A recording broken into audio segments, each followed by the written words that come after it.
Need some inspiration before we get down there and start sanding out that wing. Anyway, time to get down the shop, get out the sandpaper, and let's start sanding. It's time to sand.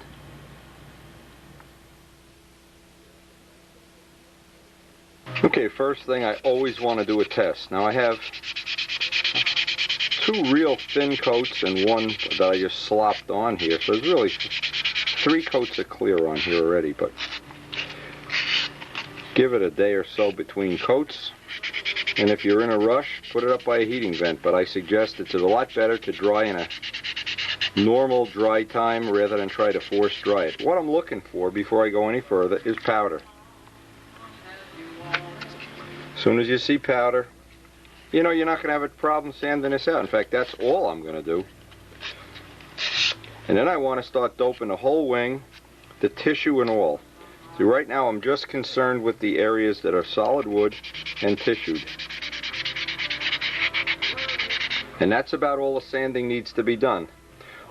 Don't want to go through in any spots, don't want to make any more of a project out of this than it has to be. Most important part in this, most important part is always to radius all the edges. That's why I like sticky back sandpaper. 320 is fine. If you had some 400 it would be even okay, because we're not really going to take a lot of material off. We're just taking the fuzz off here.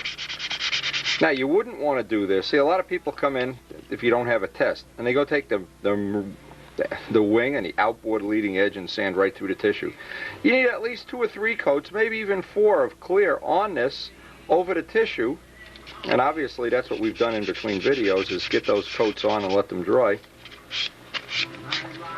But to make sure every one of these corners and edges is radiused, in fact what I do is I re-put the bolts back in so it rounds out those edges just a little bit. But having these little parts for a test, if you see powder and you see no chewing gum on a sandpaper, you know you're ready to sand out the wing. Always use the little test parts, just my little trick.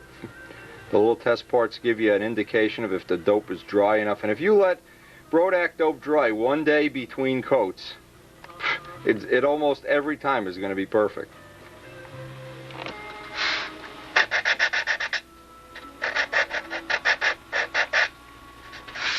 Now obviously we'll slit those with a razor.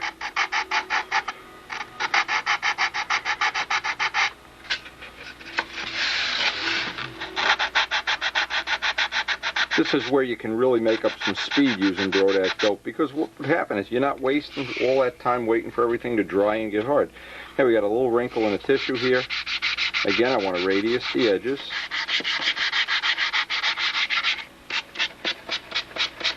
I'm just being real careful.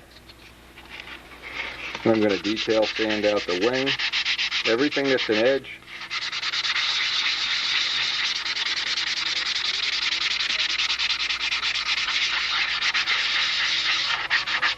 and once you put dope over that, that'll pretty much disappear. We double tissued in here just to make it a little stronger.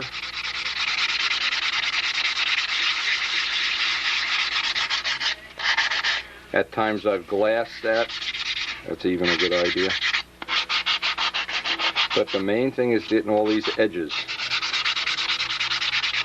When guys' appearance point the plane, they usually rub their hands on edges, is what they do. They don't usually in there, anybody can get that one right. It's the edges that are difficult. Anyway, you can see stuff is just powdering off, flaking off. So I have every confidence in the world that we'll get a couple of coats of clear on this today. And then what we can do, just let that dry a couple days. We have some commitments over this weekend. So if it's sitting out in the garage drying all weekend, wow. Time I get back to it Monday, it should be hard as a rock.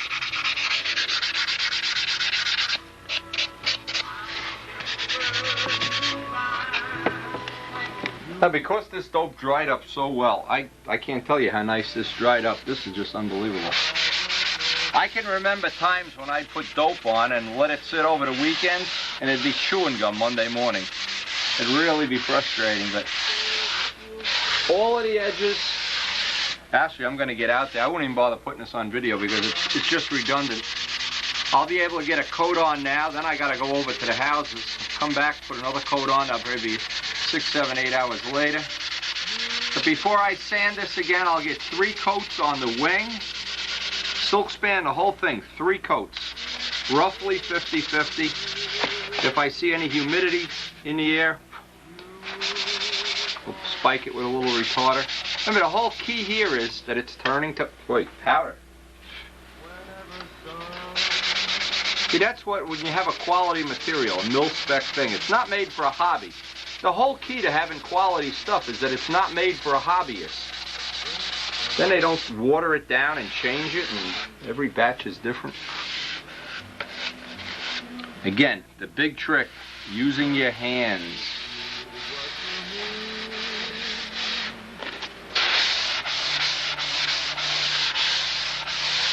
And notice I'm not using a sanding block at this point because I don't want to. I've already made the shape. I'm really not going to have any luck changing the shape. And I don't. The other thing people do from time to time, they get from this point and they sand right through the tissue. Well, that isn't going to do much good either. I think we're ready to go out. Be raking leaves this weekend. Look at these leaves. Anyway, this is going to be a great day. Got the first coat on here. We'll get one on. Maybe 6 hours from now, get another one on.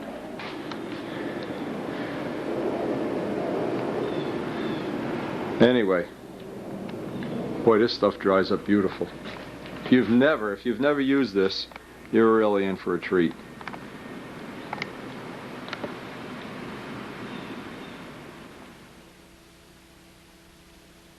I don't know, I love the look and the autumn leaves, but boy, this is part of it I hate. And this is what we're going to do this weekend while the dope is drying. Alright, in today's mail, I got some real interesting information. This is from a friend called Joel Chesler. Joel's out in California. And he had done some tests with using Aerogloss, and I'm trying to make sure I don't put words in his mouth here. Using Aerogloss with Brodak dope to do a compatibility test with Brodak primer. He says, I decided to test its compatibility using Aerogloss and Brodak primer. The top coats are also Aerogloss, so there seems to be no problem using these 2 products. I have enclosed some photos on, and the model is 18.5 ounces, which, by the way, is pretty good.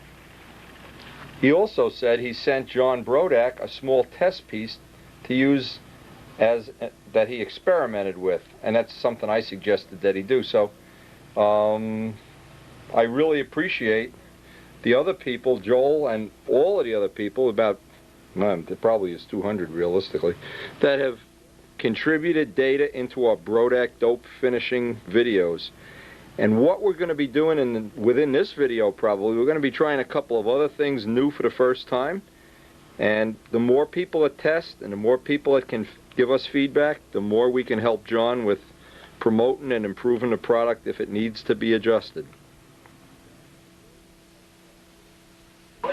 Well, it's that time. We're going to go work on that Spitfire bedroom, see if we can get some of these planes mounted up there, move some of the furniture up there, and give you a little look at what's going on. Well, this is the beginning of, I guess last weekend we got the painting done.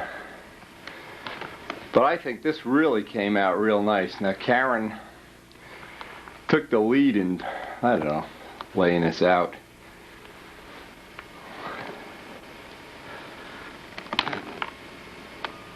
Now we're going to go picking out some memorabilia. I'm going to bring some things up from downstairs.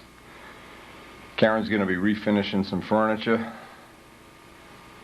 Hey, so far, we don't even have a lamp in here yet.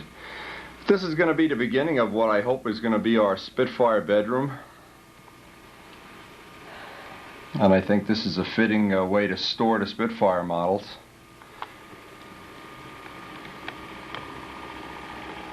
Anyway, now that we're into Mustangs, it's nice to know these will be just stored,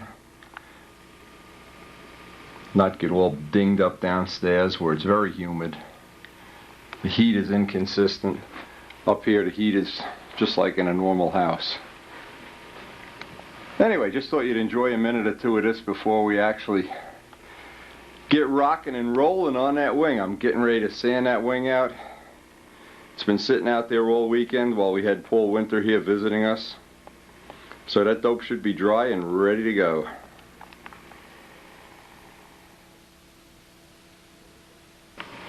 Now, one of the things we thought about doing, well, my really dear friend and I guess super friend George, one of the ideas we were thinking about doing is, because we can take the ceiling here, we can paint some clouds and some Messerschmitts or something. Anyway, if anybody's got any better ideas or some idea that would be appropriate here. Actually, when you look at this, when I stand back in this room, this is a big part of my life sitting up here. This is 4 years of building, four concourse awards, 4 top 5 fly-offs.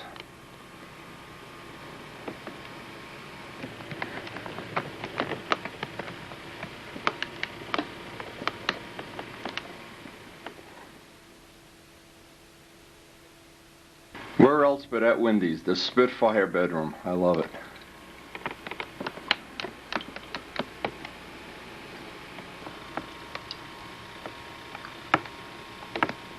A lot of good memories up here. Boy, when you think of the last 4 years, the friendship with Joe Adamusco,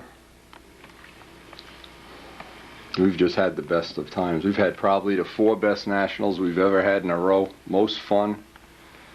Love that Spitfire wing. Woo-wee. Anyway, back to the shop. Then I'll come up here once a week and put a minute or two of tape as this room evolves into what we hope is going to be our ultimate guest bedroom.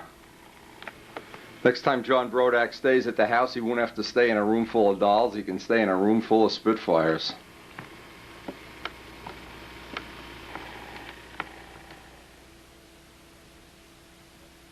Now with this area out, we're going to be building some benches or something. I don't know. We just have too many things going on in too small of an area. Anybody that's ever tried to run a business like this it's just stuff everywhere, to tell you the truth. Anyway, it's nice to see those Spitfires on display in a place I think pretty relative to where they belong. Anyway, it's time to start looking at this. Is dried now.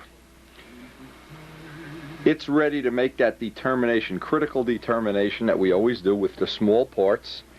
If we can get it to powder off and what grit paper we're going to use. Now, if it doesn't powder off, if it chewing gums off, we have a real easy thing. We'll just work on some other project for the next couple of days.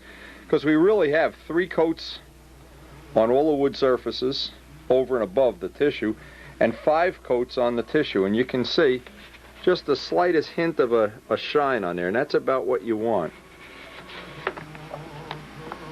Now, just always having these little pieces to work with. This is so good. Now, one of the things, I know this brush is really starting to lose hairs as we maybe have to even buy. Heaven forbid I should have to buy a new one. I'm going to do my first thing with some sticky back 320. Kill all the edges before I get into the open bay part of this. Again, by now, it's really pointless to use a sanding block because we're not going to be changing the shape. If we don't have the shape we want right now, we're basically screwed.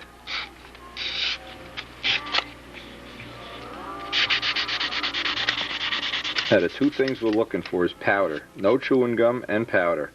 And it looks like we're going to have it. Now, see, most of the hairs come right off. But the determination I want to make, I want to sand this whole thing out today. It's a horrendous day out there, and this is the time of year I like getting my cup of coffee going and have some friends come over and we start cajoling about the world of model aviation. But I can sit around now. This is going to take me quite all. See, there's 1 hair left in here. If you're seeing powder, you're sanding with random orbits. That's about how long it's going to be for every surface. And the main thing is get used to the idea if you see powder, you know that's pretty much ready to go. But it's really a choice that we have right now. Since we do have enough material on here. See, this is one of the things that I really like about Brodak Dope. I can get going right now. Now, if I did this and all of a sudden I see chewing gum, I have only 1 of 2 choices. I can use rougher paper or I can let it sit for a couple of days, in which case I'm just sitting in limbo land here.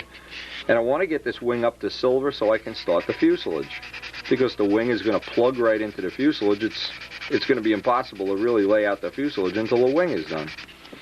But the thing here, again, so important, this material really, really powders off.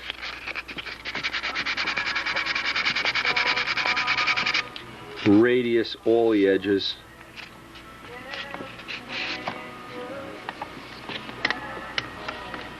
I want to show, I hope I can show this on the close-up. If I can get, and I don't know that I can here, if I can get a smooth enough finish on this, I may be able to get away with going right to silver, or just getting away with one coat of silver talc filler. I'll certainly give that a try on the small parts first, but the idea is to get to this point and be one coat away from the silver.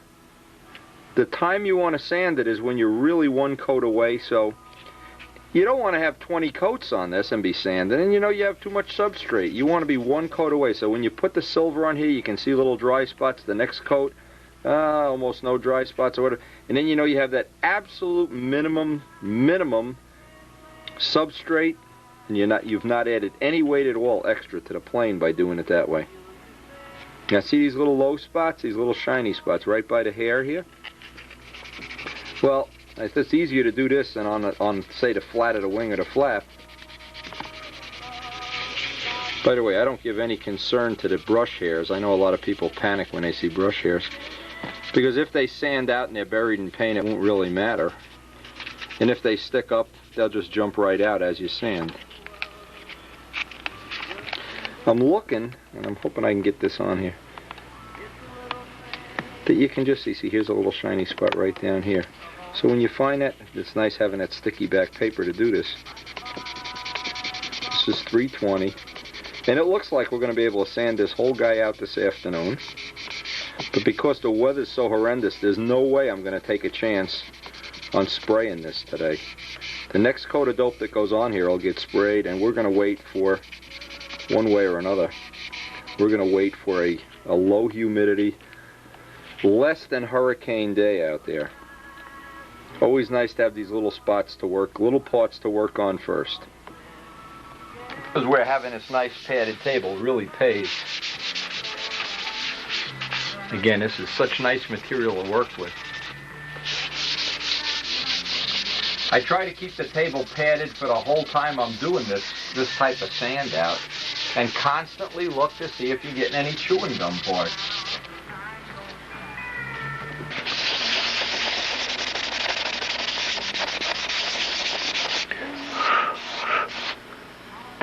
Now where I'm really, really careful, because I don't have extra paint on these cap strip edges, and wherever tissue ends and wood begins, I want to be very, very careful, very careful. So I'm going to be just dusting these. And it's a good idea in this point to even switch over to 400 paper from 320, because you don't want to sand on those edges real hard till we get some extra material on them. And what I usually do is with a pinstriping brush kit, and we'll do that later on camera, is any amount from 5 up, extra coats of dope around that edge. But for right now, I'll spend the rest of today, and it looks like it's going to be a short day anyway, just trying to rough out the wood on this, the wood parts, get this all sanded out. And again, it's coming off just beautifully. And this is the part that really takes a lot of, well, more time than you think it does. What I'm trying to do is use 320 and 400, but be real careful getting around these bay edges. This is where it just takes a lot of time. And all I want to do is get rid of any little high spots, brush marks, imperfections. I don't want to press down on any of these edges yet until I get some of that extra dope on there.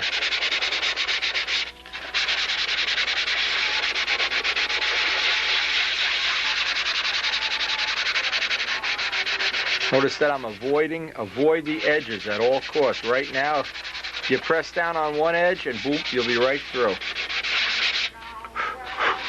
Now, this also takes all the hairs out of the mix that Thanks to our this squirrel hair brush is dying little by little. Anyway, we're going to look into picking up a new squirrel hair brush. It lasted 3 years, so we paid $0 for it, so I guess we can get our money back. But anyway, Ed Gallagher did give that to me years ago, and it lasted 3 years. Maybe it's the way it's not made for doing lacquer. I don't really know. The hairs come right out, though. They sit right up. They float to the surface, of course.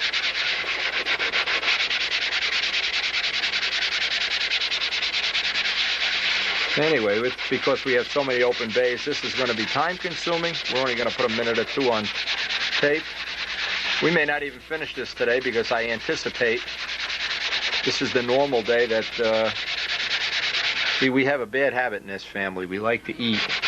And what I found out is if I don't shop, supper time comes and I wind up with peanut butter and jelly or something. Anyway. That's about how long it takes to do, how long I do, a couple of bays.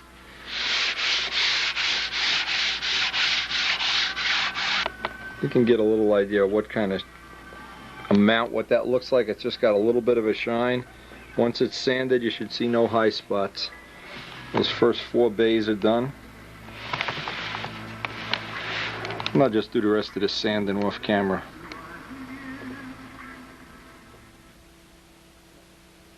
You're going to get a little spot, and here I just got one where I sanded through the tissue.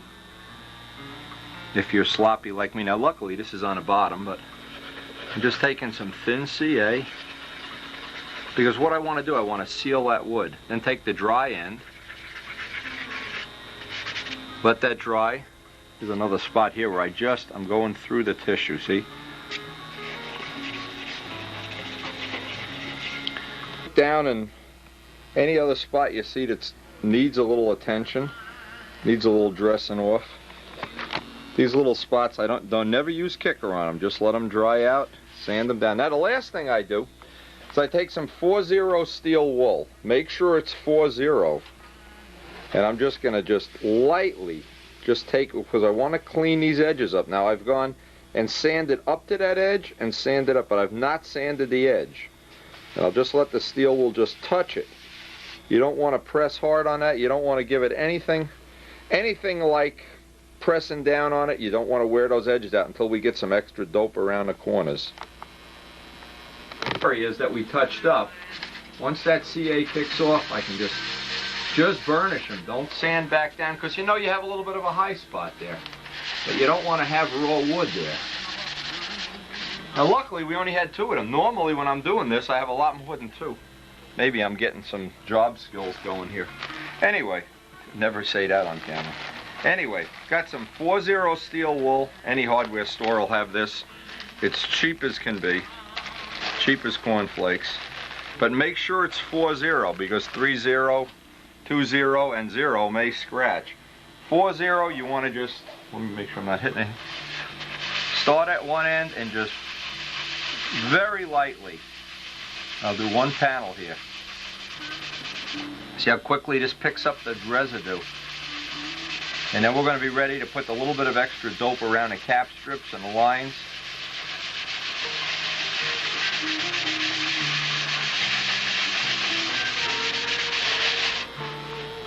And no more than that. Just you can do it with your hand. You can get a feel for where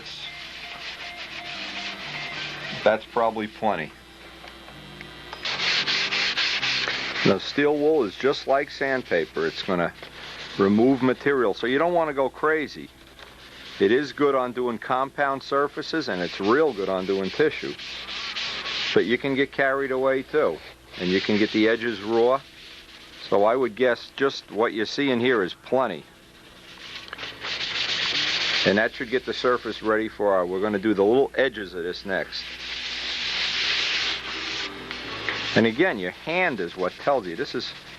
People look at it. Until we get this in silver, you really can't tell by looking. The silver lets you do it by looking.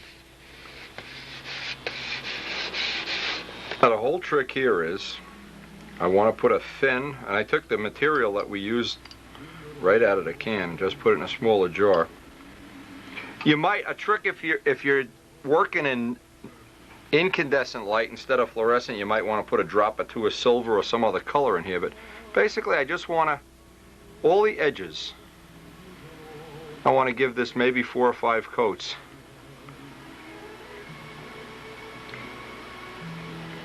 And what this does, when you're doing your sanding and buffing and everything, it just gives you that little insurance policy that you're not going to, this is where it's going to rip. I've done this for about, oh my God, since Harold Price was alive. This was a Harold Price trick. I want to go around each open bay like this. A little striping brush. It adds absolutely no weight. And actually what's happened is, and it's a shame, is we've had another terrible session of weather. We're actually waiting for a hurricane to get here or something. Trees are blowing around.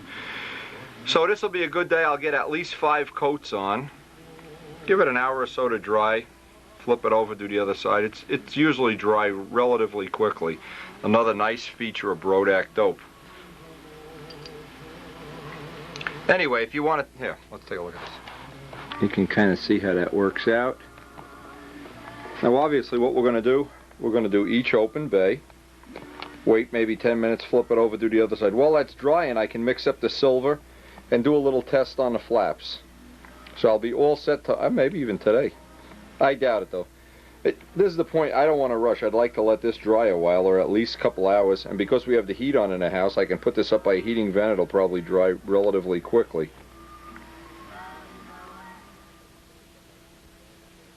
The flap's pretty much sanded out, ready to go. I just need to mix up some Brodak silver here.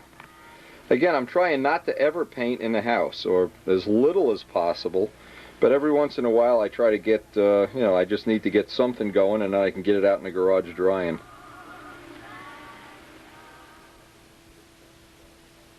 Now right there is the magic formula for success. Brodak dope and a strong cup of coffee. We're going to stay up tonight. We're going to finish this no matter what. I want to get as many coats on as possible, and tomorrow we should be ready to do some spraying of silver.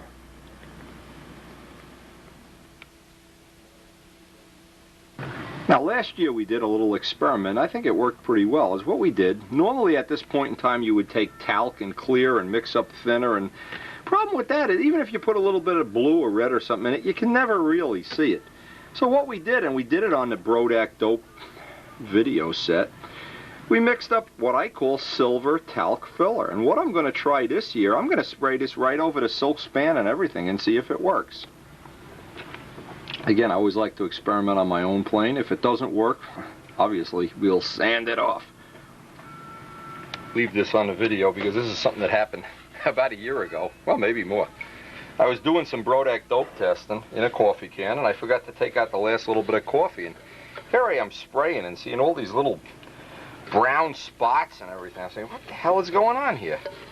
Brodak must have got mosquitoes in this paint. And I looked, and sure, all at the bottom there was about a spoonful of coffee. Well, now I clean the cans with thinner. That's step one. Again, what I'm going to do tonight, I call staging. Because it's late tonight, I'm really not going to be able to paint today, but I can get all the paint mixed, all the things ready for the next day, and that's a significant advantage. Now, because I'm going to make up some talc filler, and this worked out so, I got to tell you, this worked out so well on that Spitfire. Well, the way you can tell if it works well, if when you sand it, it doesn't turn to chewing gum. And if that happens, well then you're probably in pretty good shape. Anyway, I want to show this on the tape. Now, one of the things I used to do years ago, if I knew I was going to use a product, about 2 days before, I'd turn it upside down, and all the stuff would be on the top. Well, showing you that I've learned over the years, and that old age is setting in. I didn't do that, but I always take something and a long screwdriver.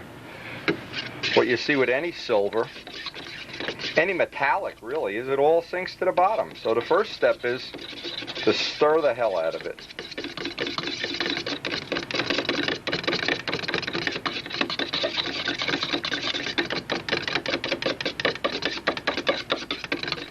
And this is the part a lot of people, when they're doing anything with silver, they don't really stir it enough.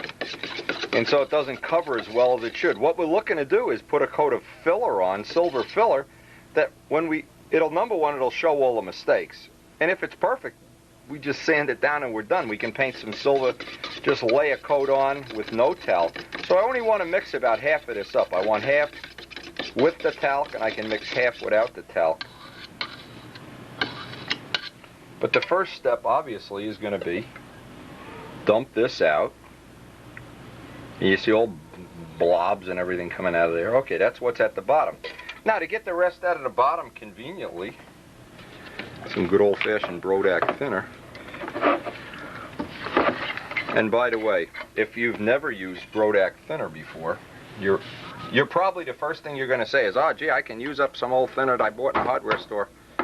Don't even think about it.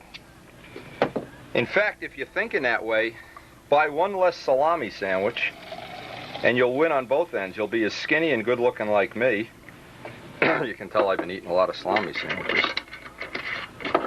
If you follow this formula, I wanted this on the tape because we're going to be referring to Brodak silver filler over and over. Now, he's got white primer. The white primer has applications, but not for us right now. When we do other things, we're going to be using that. But certainly, I don't feel it's an appropriate choice to go over silk span, or it's perfect for other uses, maybe on foam wings. I haven't tried it on that, but there's certainly things it's ready for.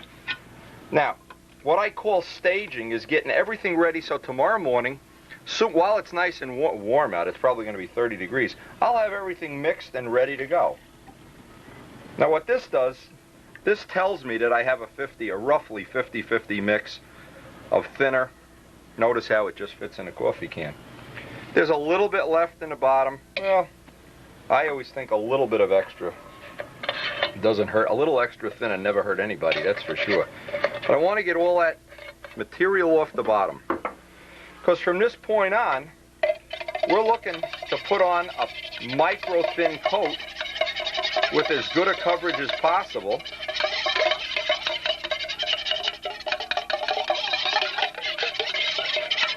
A lot of people never even pour off the bottom of the material. Well, you know, you can guess what that's going to do. And it wouldn't matter if this was colored dope or what, any material. This pretty much gives you a real close 50-50 mix. Now, if you think your hands are dirty, and mine are, from working in machinery, on machinery a lot, you might want to put a drop of fisheye killer in there. That certainly wouldn't hurt. But now the magic trick. We want to pour off. Every time I do this, I think of a little bit better way of doing it. I'm going to get that mixed up. So we know we have like 52% thinner here. I want to put half of it back in the can because this allows me to custom blend it later on. You get an idea what the consistency is. Okay, we can put that away now. That's going to be our blend. Now, it doesn't matter at this point in time how much talc you put in here. It's an inconsequential thing because all you care about is what's going to stay in suspension. Look at this, I can't even open the top. Here we go.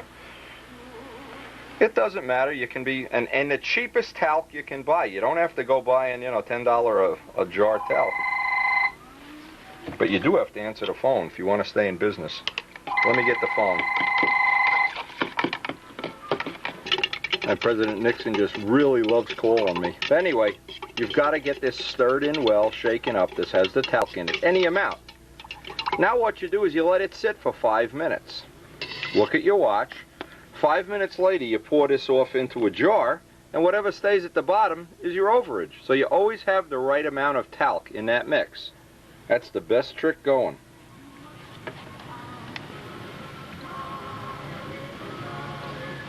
Now what that is, that's fisheye killer. And because my hands, you see how magic that is? You put 1 drop in every batch. That kills all the surface tension. Lets the paint flow out a little bit smoother. 1 or 2 drops for any batch you make, especially the filler. Okay, now what we're going to do, 5 minutes from now, pour this into a spray gun. And then we know we have enough talc in that mix. and tomorrow we'll be ready to paint. Now before I finish up here tonight, I want to mark the container so I know what's in there, and I know the other one is just silver dope, a little bit more thinner than paint. And tomorrow we'll see how the weather is. Now the last thing I'll do tonight is I'll get another coat. 5 coats is usually enough. Get 5 coats on this whole thing, and tomorrow we'll be ready to start spraying our filler. Let's hope for some good weather. Now I'm glad I got that stuff all staged up. We've been blessed with a low humidity day, but the wind is howling out here. I'll tell you one great idea that I've come up with many times. When you're going to start a new plane, and this has some, well, I don't even know what this is in here. Whoever was using this gun last, I have to blame somebody. I can't take the blame. Always run some thinner. Everybody's always crying the blues about how expensive thinner is.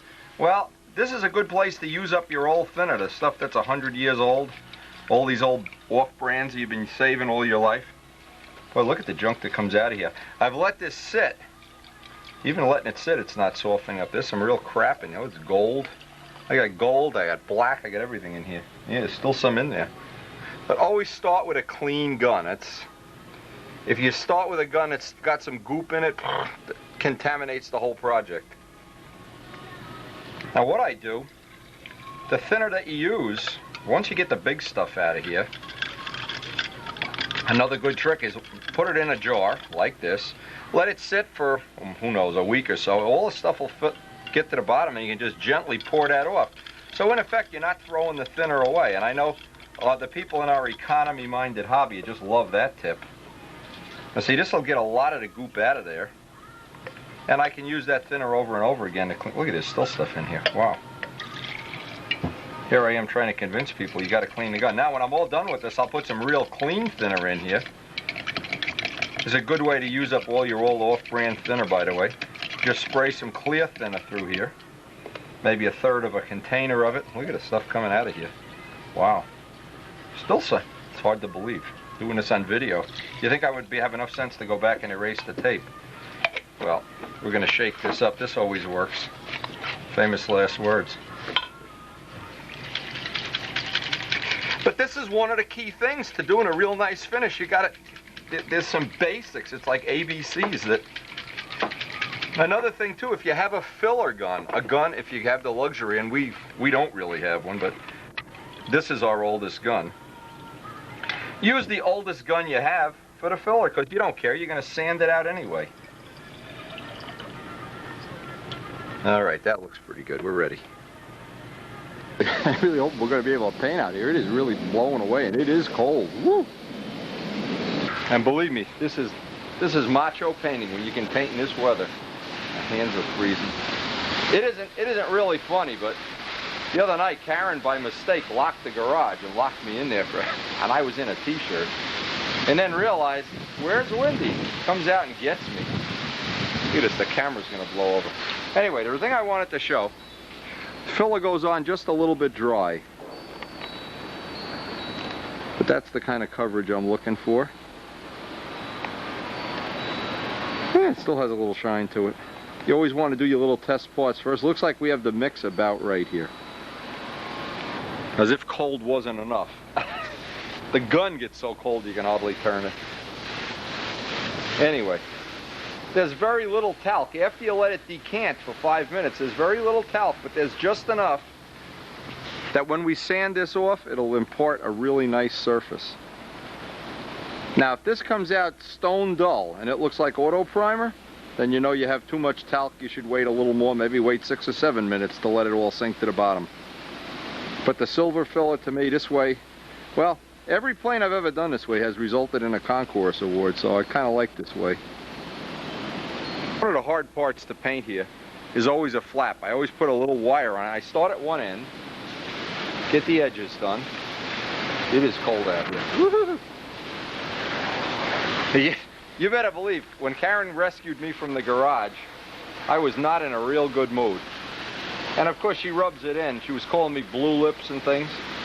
Well, winter is here, you won't see any more, I don't think, any more flying sessions on video. Anyway, I'm going to do one flap. I don't know if I'm going to be able to do the wing out here. In fact, I'm going to do the wing in the hall and just shut the door behind me. It's impossible to do a wing out here. You wind up putting your finger through it or something. Now notice that the thing I wanted to show is that I'm getting on a thin coat. I'm not getting on a big, thick auto primer kind of coat. And we're definitely going to be sanding this off. This is not going to stay on here. All this coat is doing is showing me where I need filler, where my scratches are, imperfections, whatever. I really hate to paint in the house, but today is going to be... Luckily, Karen won't be home till late tonight, and I'll leave the fans going. But there's a point at which you just can't paint. And I think we're at it right now. Maybe we were at it the other day, too. Okay, I see a dry spot already. Now, when I get to the end, I put my thumb on the end of the wing and just paint your thumb silver. This coat obviously gets sanded off.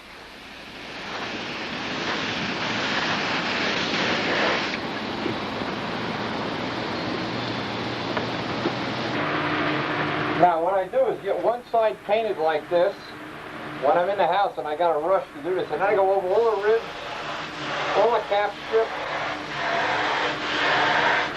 all of those edges, an extra coat.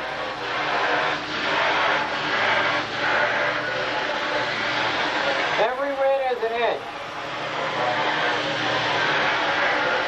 Also look for dry spots. There's a dry spot there. A little one there. Usually the leading edge will be dry. Little sand through spots.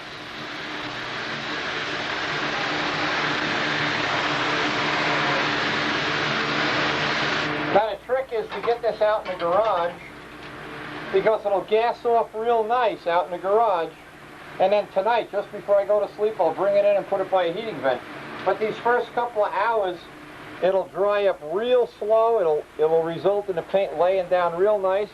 And maybe tomorrow or so we can get this wet sanded out. Looking for dry spots. See right around here there's a dry spot? And it's always a good idea to give all the cap strips, all the edges extra. I know around the front of the leading edge there'll be a dry spot right there. I'll let this dry about 15 minutes. Just go back, give it a second coat, and put it out in the garage to dry. Actually, you can see all the silk span is really dry. I ought to give all the silk span a second coat. Anyway, it's really cold out there.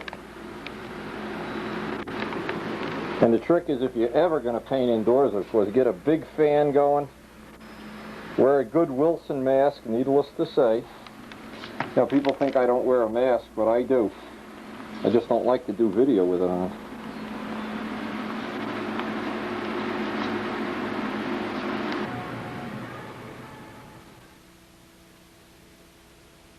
Now, I always leave the fans on, you know, basically until Karen comes home, but you really want to get as much air circulation if you have to paint inside. It's real important, and you always want to wear one of those good Wilson masks.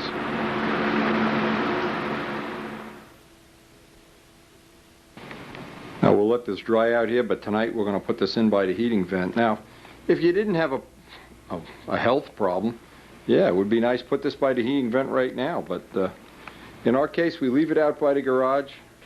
I get all my little test pieces going out here.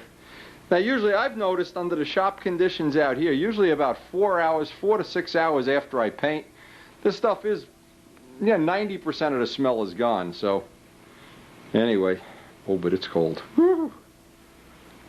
Swirling and leaves blowing out here. Oh man. Funny getting locked in here last night. Karen did, she came in, said, oh gee, Wendy's in there. And once that's done, I had no way to get out of the garage until she came and rescued me. Now in today's mail, every year, right around this time, because I'm on their mailing list, I guess. not that I buy a lot of aviation-related things, but anyway, they always give the little preview of the Ghost 2000 calendar, and this is really a nice thing to have in your shop. We have one in our shop, of course. In fact, we have two of them. And people over the years have sent me old ones that, hey, we don't care about the dates. It's the planes we're interested in. Look at this. And I think if you were interested in a P-47 type of paint job, this is a, I guess it doesn't get much more colorful than Tar Heel Dan. Well, you know, one of the things I did last year, I guess, I wrote a letter to this company. I said, why don't you make a calendar with all Reno air races? I'll buy that one, and I'm sure a lot of other people will. Well, maybe they're going to come out with it. I don't know. Anyway, they just have a spectacular amount of stuff. I'll put the ordering information up on the screen here in a second. Great stuff. Everybody needs a calendar, and boy, you sure don't want to have one of these, you know, a calendar from your local pharmacy or something in your shop. Check this out. This year they even have CDs. Now here's a CD. If anybody wants to buy Al Rabe a nice birthday present, here's a Bearcat CD. Check flight on a P-38. Want to hear two Merlins running at once? See, this is the kind of stuff, if somebody turns you onto it and you get on their mailing list, hey, you'll have it every year. They never take you off the mailing list, trust me. You have enough of these in your shop and you'll be wanting to build a warbird. You'll be like Gerald Champ sitting there drooling over warbirds like I am, man. Awful lot of cool stuff.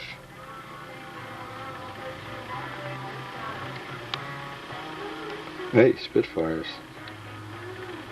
Anyway, if warbirds turn you on, hey, it's a good source of inspiration. That's a nice picture right there. Ooh, that's nice. Anyway, here's the information.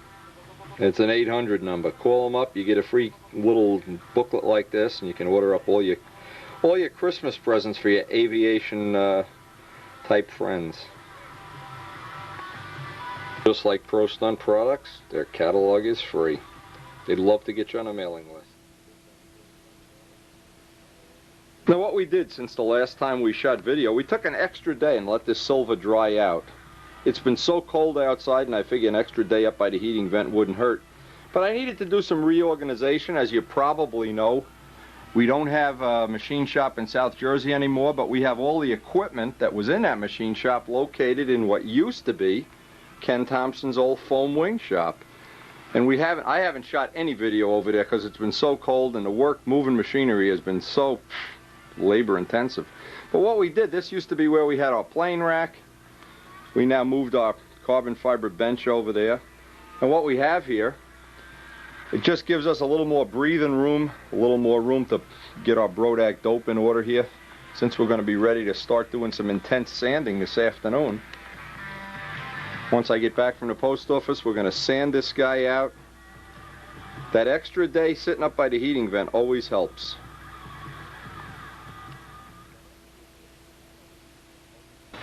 Now, because I let this dry an extra day, what I wanted to try is, I want to see how much of this I can buff out with the 4-0 steel wool. Now, there's a couple of advantages. See, you got a trade-off here. If you use Sikkens M600 and 600, 500, or 1200 paper, what happens is you have a lot of M600 you spray in and everything. So I was looking for some a little bit, well, less odoriferous way of doing it for Karen's sake. And so what I was going to try to do, because this is filler coat now and it's not really the final coat of silver, I'm going to have to put another coat of silver on. I wanted to try doing the whole thing with 4-0 steel wool. Now, it seems like it doesn't go as fast as sandpaper, but there's certainly a factor of there's two things you're trading away. There's no smell in the house, which Karen really appreciates. The other thing you trade away is there's no stuff on your hands at the end of the day. Although, if you have office worker hands, you're going to have a lot of little steel splinters. Maybe you could even use rubber gloves, I don't know. Sometimes it's just better to get the calluses and get it over with. Anyway, you can get a little, I'll do some of this on a close-up. See how quick this, almost like, and you got to constantly be moving the pad, almost like buffing it out. Goes kind of quick. And what happens about this time of year, you start building up those arm muscles. It's like jogging. All of a sudden, a sand out like this is not a big deal. And you can see how, just to give you an idea. Now the other thing is there's a lot of dust, so you might want to, in fact, I may get one of those little doctor masks would be a good idea to avoid breathing this in. How quickly that can And it imparts a relatively nice surface on there. But these flaps turned out real nice. Is you don't want to, like washing a car, you keep unrolling it and keep using a different part of it. I've tried a couple, I've done this before and I've been, well, it's 6 of one, half a dozen of another. The M600, there's advantages, disadvantages, but right now I'm trying to use as little M600 as I possibly can. Again, it's because Karen is physically in the house right now. But again, it gives me a chance to experiment, maybe come up with something that we can use. And because Brodak dope goes into that state of hardness relatively quickly. Now you notice I'm taking almost everything off. I'm just leaving the slightest hint of that filler on there. There's only filler in the very little, no, you can see it right now. You can see how much is in there. Not much at all. I think maybe one or at worst 2 more coats of filler and we'll be ready. Anyway, I'll finish up the flaps, then we'll take a look at how long it's going to take to do that wing. And these little parts, you just polish right up, almost like just like waxing a car, really. The steel wool seems to go, well, at least, you know, each time we do this, we try to do it a little bit differently so that we can learn and see what all the choices are. Seems to be the only downside of it is all the dust from the steel wool, so I've been vacuuming up every time I get it about to this point.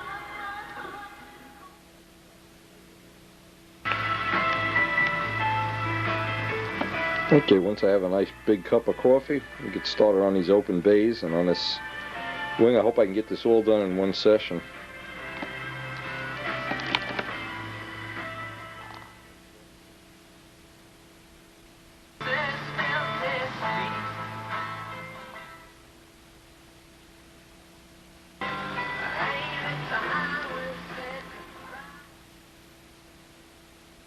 Looking at this, I know we have extra coats around all the edges. I want to make a decision how I'm going to do this, if I'm going to use steel wool or sandpaper.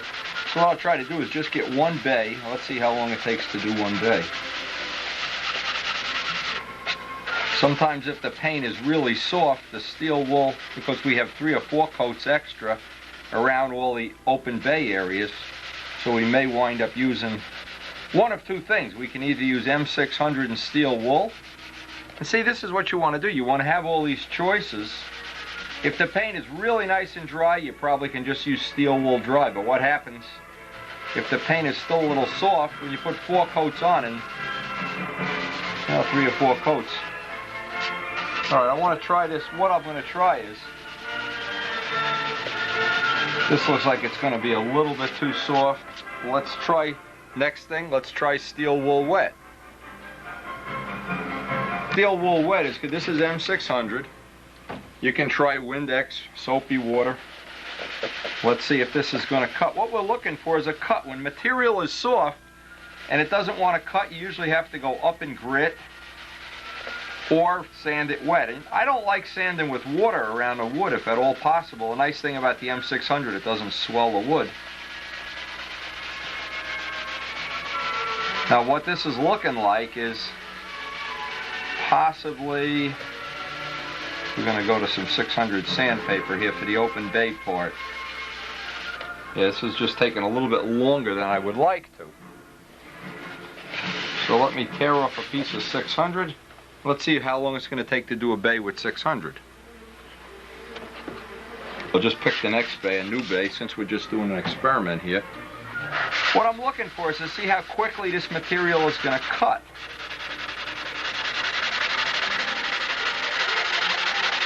It looks like the appropriate choice here is going to be 600 sandpaper and M600 for the open bays. Yeah, it's cutting a lot quicker than a steel wool.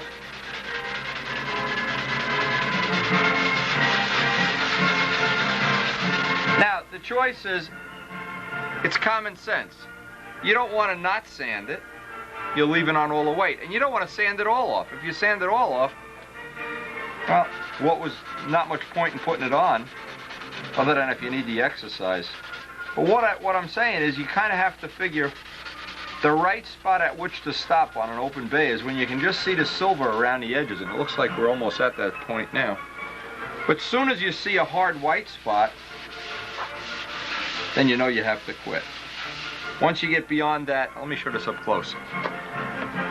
Here's the problem. If you get much deeper than this, you're going to wind up cutting the edge of the silk span, and this is why we put that extra material around the edges, and why I sprayed, I think, 3 coats of extra silver. But what it's going to do is I want to get, this is probably about what I'm looking for, but I want to get into these corners and edges as much as I can. This bay here, and you saw how much time it took to do that, and all I need to do is do that 150 more times than I have it. But I'll do the open bays first just to get an idea. That's about how much material I want to leave on here when I'm all done, and I don't want to go through the edges if I can help it. Now another little tip, and I mean these are the little things that you need to know. When you see an area like this, you know you've got to quit. That's it, until we get another coat on here. You know it's always going to be difficult to get in the corners, so I just take your time, take your time, take your time. It's going to be time consuming. And no matter what, one thing that always will pay, always, whenever you're using Sikkens M600, or actually any dope product, actually anything with a solvent in it, keep a little fan going. Now usually I have this fan off camera, but because Karen's in the house here, I'm trying to get the back door open and get this place vented as much as possible. Anyway, now from this point on, it's just time consuming. I doubt we're going to finish this in one session, but that's the whole point, is I want it to be perfect. We're not having a race. We're not having a race to see if we can finish it this afternoon. It's so cold outside. Even if the plane were buffed out, we couldn't even test run the engine. So I'm going to try to get my coffee going, relax, maybe get half of it done. Half would be pretty realistic. But detail the corners and always use your hand as the guide for when it's done. And remember, you never want to sand it all off, and you never want to leave it all on. But knowing when you can figure out that it should look just about like this, and this is these extra coats of paint up here, as soon as you go through on an edge, you're done. And when all the clear is buffed out, all these corners will kind of be buried, and that's what gives it that if you look at a plane, it's all buffed out, and you look down the wing and you see all those little light reflections, you're not going to see a razor sharp edge.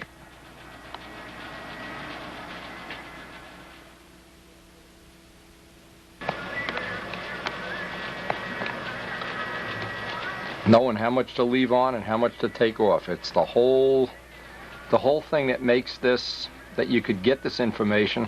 I don't know how else you could get this information other than off a video, or maybe a really good quality picture.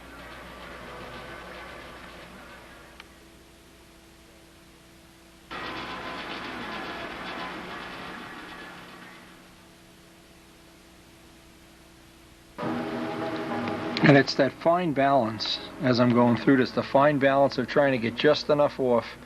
And boy, if you've never done this, what happens is you get sick the day you do this. You look at it looks so nice till I painted it silver. Well, the silver is there for a reason. It helps you find all the little flaws and mistakes. And ultimately, that's one of the reasons that I prefer the silver anyway over some other color, the light blue or the gray or whatever. This really, really finds every little flaw. I'm trying to show this at various stages of, still have to do the leading edge. Worked on the tips for a while. And to me, it's just time consuming. It's time for an extra cup of coffee. See how much of this we can get done today.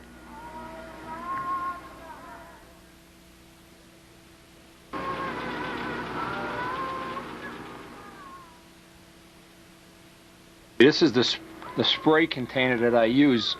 If you use a Windex container, it usually lasts a very short amount of time and the seal goes bad. But you can always get one of these from Consolidated. They're about $2 or $3, and this one I've had for 3 or 4 years already. Here, the part number is 41789. These people ship out same day. Real good to do business with. Everything starts looking like the Tin Man.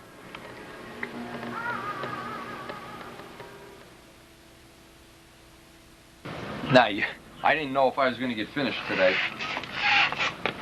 Due to the fact that I'm a well-conditioned athlete, I've been picking away at this.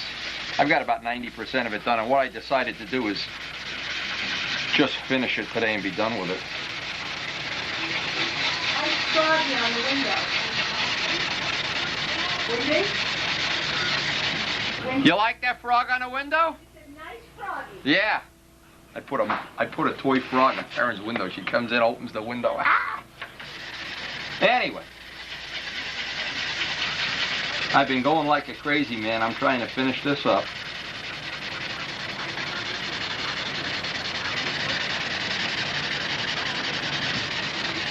And what I'm going to try to do tonight is a little bit of staging, because tomorrow is supposed to be what I hope is going to be a low humidity day. And if I can stage this out right, what I can do is get my next coat of silver on. And this looks good enough with one coat of filler. Normally I need 2 or 3 coats. I put as many as 4 or 5 on too. But this looks good enough that what I'm going to do, I'm going to try to go with the 1 coat of filler and just mix up some silver. In fact, I'll mix it up tonight. It's that thing I talked about, staging, so that tomorrow morning, as soon as Karen goes to work, I can paint. Then by the time she gets back, the house won't be so smelly. Anyway, look what this does to the table too, and your hands and everything. Anyway, everything is like the Tin Man here.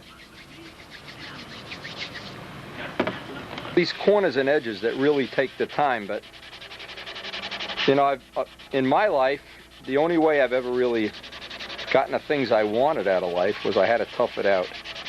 And tonight's one of those nights. I'm going to tough this out, finish both sides of this, hopefully get another coat of silver on tomorrow.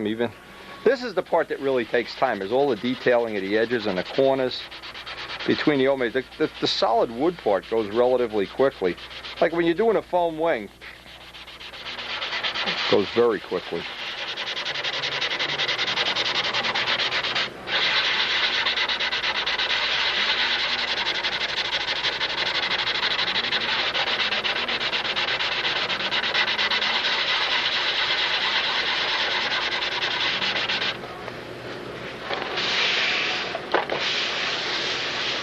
Anyway, again, the trick is to know just exactly how much to leave on, and when you get into that point, like right here where it's really getting thin, you know, you have to quit. Another low spot right here.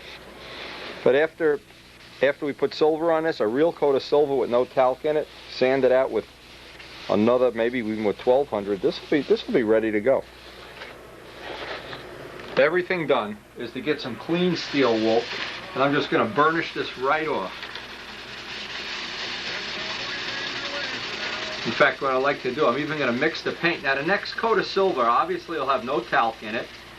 And what I'm going to do is decant it a little bit. What that means is let the pigment all sit to the bottom, pour a little bit off the top, so that in essence, we have a little more than standard pigment. And I'll put just a little bit of retarder in it, so it'll tend to dry a little slower and smoother.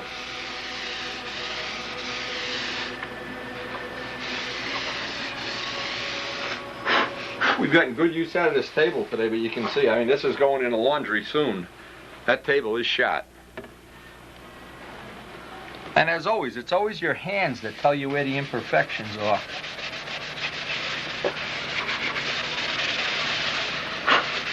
You want to always watch around those cap strip edges. Now, I'm being real careful not to go through on the edges. As soon as you see that light wood color coming through, you know you've got to quit. You know you're at the end of it. Anyway, we're excited about this weekend even getting some more work done on this Spitfire bedroom. And the other room, get the basic, get it cleaned up. We hope someday be able to make an O-gauge railroad there, but time and money have to control these decisions, not just what I want to do. Right now, I'd like to get the final, I want to get everything ready for tomorrow, because boy, we have just really had the worst of weather this last week or two.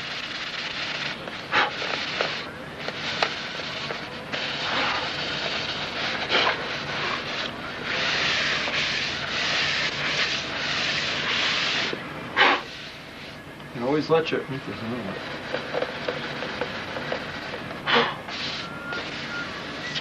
And it really is a good idea to wear one of those little masks when you use this steel wool. This steel wool is, oh, I'll say it's just, it puts dust in the air and everything. Really messy stuff, but it does a good job.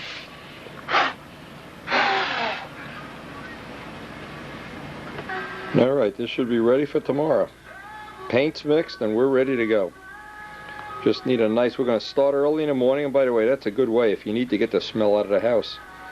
Hang it in the garage for 4 or 5 hours and bring it in and put it by a heating vent.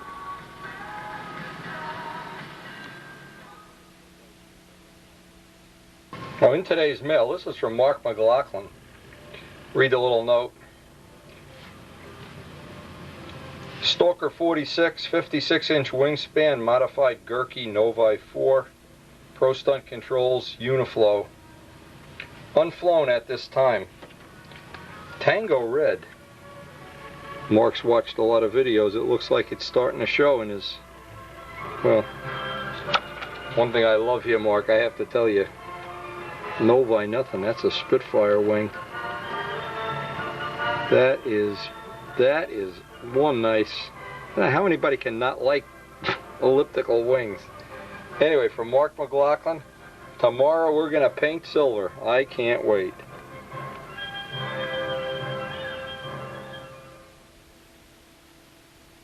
Now we're up, you can hear the birds in the background.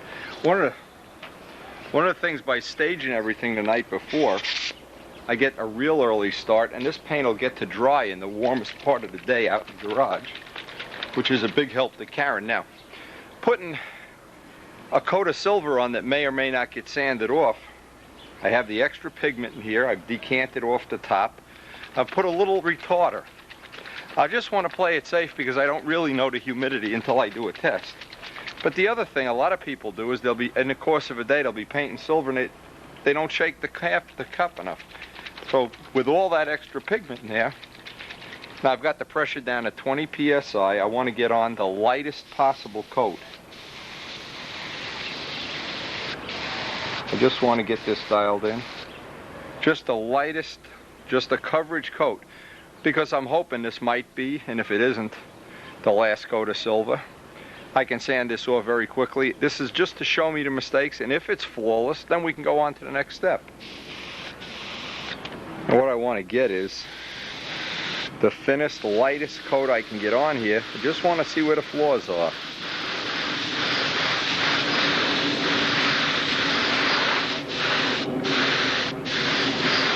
Anytime you make the mixture thinner, you can use less pressure. Anytime the mixture is thicker, obviously you need more pressure. That's about the thinnest coat I can imagine we can get on there under these conditions. Always do a little test first. Always candle it to see that you have smooth, even coverage. We'll do all our little parts and then shoot that wing. Actually, there's no wind out here right now at all, but it's real early in the morning. The breeze is already coming up. I don't know if we're going to be really beating the system here or not. The sun is already coming up. Remember, what we're trying to get on here is one, thin as possible, but to cover all the grain, all little imperfections. Some people call this a blocker coat. When you use real low pressure like this, you have to be careful that you don't put it on so dry that, in essence, what you wind up with is, when you pull a tape up, you pull a paint up. Pulling a paint up when you pull a tape up almost always is a result of not having enough thinner in the paint, putting on coats too dry or with too much pressure. I notice that I'm really babying this along, and I want to try to hurry up before the wind comes up to do that wing. Boy, is it murder doing that wing when the wind is blowing. But if it does come up, it's early enough in the day that I can get this painted out in that little hallway. Again, I try to leave, see, if I didn't stage things the night before, or if I didn't stay up and finish this, now today this won't be going until, you know, the middle of the afternoon. And then when Karen gets home, it's not dry yet, it stinks up the house.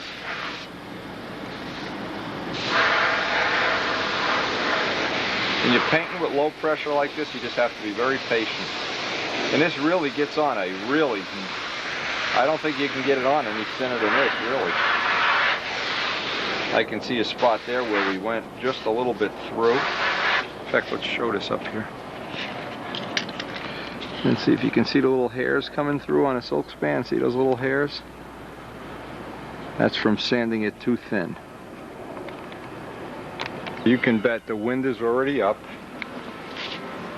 Boy, you just can't get up early enough around here to get this stuff done. Anyway,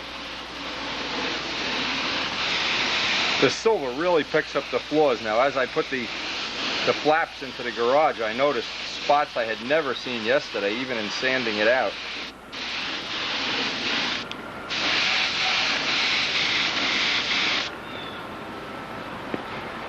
Okay, now here's a problem you may or may not have. Let me show this up close. I don't know if you can see this.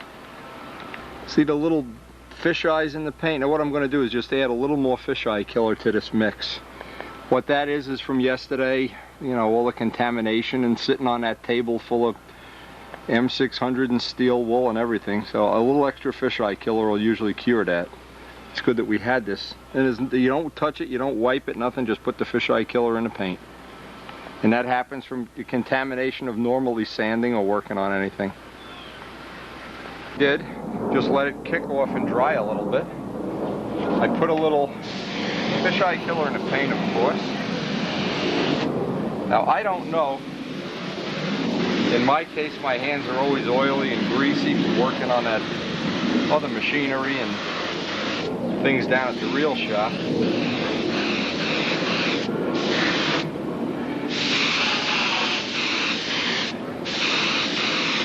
And once that dried 5 minutes, I just go right over the bad spot. That'll take care of it once and for all. You don't even have to deal with it. But if you go back and try to wipe it or sand it or do something to it, no, it's going to make you crazy.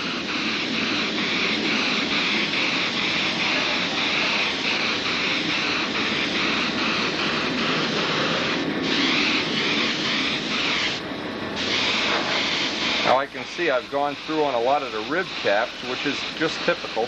And what I'm doing, when I get to the end of this panel, I'll go back around, go over the cap strips again. That's what I really was trying to do, is get that minimum thin coat on.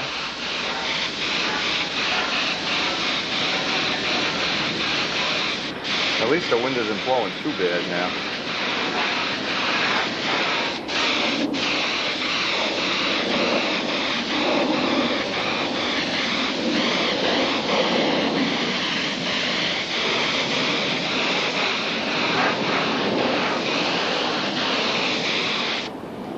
An idea what that's going to look like when it's drying up.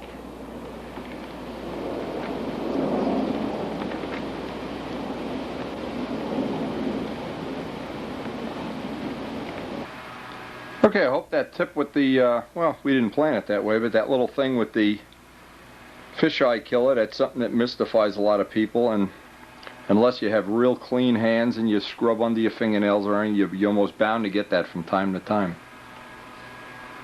Now, as always, this will sit out here for 4 to 6 hours, and then we can bring it in the house and put it by a heating vent. The staging worked well, the fisheye killer even better, and looks like we beat the wind to some degree. Still blowing around out there. Look at the doors blowing shut. What we'll do, you see this? This is the sheet we used. This is going into the laundry, and I'll wash this before Karen even gets home. But it's all that silver dust and gloop. In fact, it goes right down into the sheet underneath it. Before we bring that wing in here, we're going to get rid of this dirty sheet, since we know this is one of the ones that caused the fisheyes. Just dump it in the wash, and in the meantime we have another one. That's another good tip.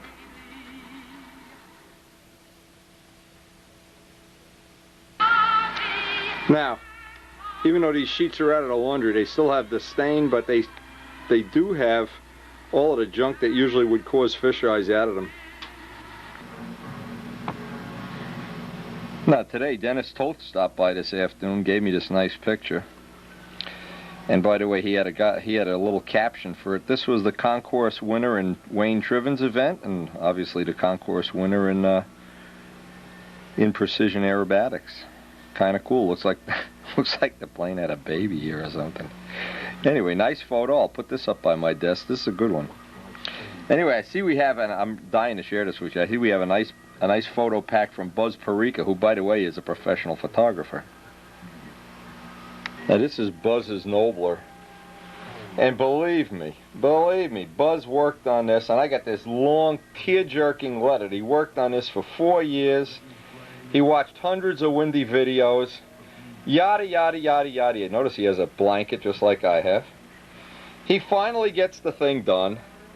And it's a beauty, obviously. It really does look nice. Green box Nobler. Gets it all done after 4 years of hard work. I know you're going to know the end of this story when I tell you. He goes out to the flying field. Yeah, it's a little breezy, but Wendy said it's okay to fly it. So he tries to blame me. He goes out there, gets it all fired up, gets a couple of test flights. And then you know what's going to happen. He says he lost a little line tension above 45. Backed up. Well, Buzz, we all know we're all too old to back up by now. And as he was backing up, had a little boop-de-boop. Well, anyway, I know you're going to fix it, Buzz, and I know you're going to do a little, because you're a professional photographer, and by the way, Buzz contributed that 62 Nats video graciously. You got a pilot, he's even got a pilot in there.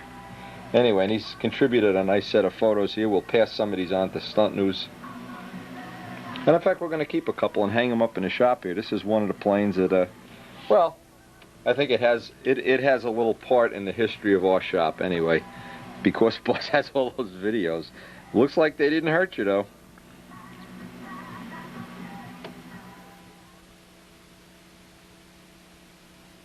Now you can get some kind of an idea here. When you see this kind of humidity, obviously we know we're not going to be able to paint any today. So we're just going to let that sit up by the heating vent for another day. Hope that we can come back to a little bit sunnier day tomorrow, and if not, we'll let it sit for the whole weekend and work on a Spitfire bedroom. But this is the kind of weather you never want to even consider putting a coat of paint on. All the retarder in the world isn't going to make this go away.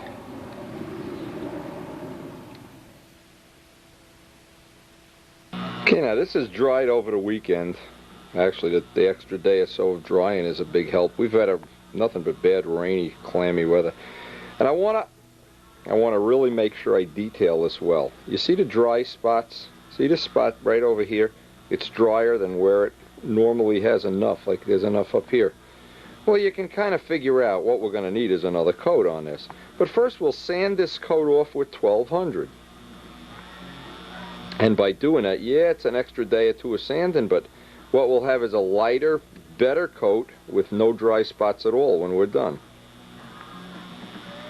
Now this piece looks like it might be real close to having the right amount on, but because we're going to sand it, we'll wet sand it with M600, we'll do the whole thing, get another coat on the whole thing.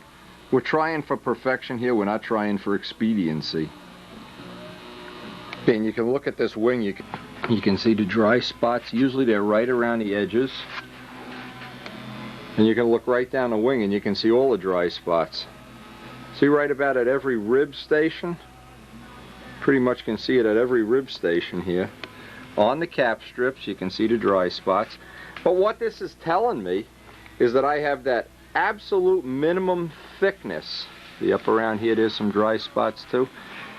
If I had more than this, if this was bright and shiny right now, if this whole thing was bright and shiny, then I'd be real nervous thinking, well, maybe I have a whole extra coat of silver on it. But because I know I have the minimum amount on there, I know I don't have any extra, especially over the rib caps and especially over each one of these little rib areas. I don't want to have one drop of silver that I don't need on here. So what's appropriate here, because we're in this rainy season, I'll get out my M600 and spend the rest of this night prepping this and staging it, try to get it all sanded out and ready for, so when we do get a sunny day or we do get a decent day, that we're able to spray this silver and get that final coat of silver on there. Tried a lot of different choices. What I've tried to do in the past is use 600 and whatever, 1000 grit or whatever, but 1200 is always the material of choice when you want to do the final sand out. Now it does take a little extra time. It's just a little time consuming to get this, but every minute you spend now in that final finish, you'll get all the high spots out that normally you wouldn't be able to get out. That is one of the steps I know a lot of people, especially guys in the club, these guys we have, they want to do everything in 5 minutes.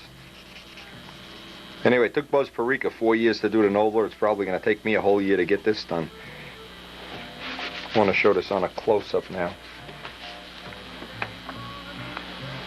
That's about it. Now you can see we still have a little spot up here. The next coat of silver will cover that little coat.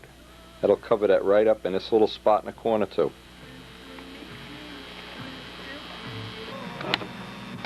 It's this.